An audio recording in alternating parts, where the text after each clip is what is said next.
आज आम घरे छतुर बरसा केमिति आसतु मु कहूँ तले खेलवा समय मो मामार मुंडटा बाजिगला जे बापा ये आइस दे माँ को सकाल सकाल बाढ़ी देती दलिया जेहेतु सोमवार था माँ को मन है आज छतु तरकारी टिके हम तो बापा मार्केट जाते तो फोन कर कहले छतु टिके नहीं आसब बापा तो आनिले ता सागर ये भी फेरला समय छतु नहीं आसी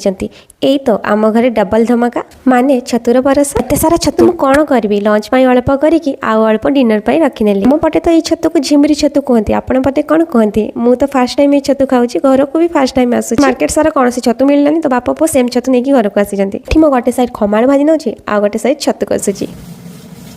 देखा आज नुआ छतु केमी लगुच मो मसला को भल भाव में कषिकी छतु सब भल भाव में मसला को भाजी नौचे आज लंच हो मसला दिया छतु भजा सह खमाड़ भजा तासह डालमा छतु आम पूरा पूरी हो गलानी एवं माँ बाढ़ी दौरान बापा या नुआ छतुर टेस्ट तो भल था आपण मैंने कौन छतु खाइले कि नहीं मत कमेंट में जनइबे निश्चिंत रही जय जगन्नाथ।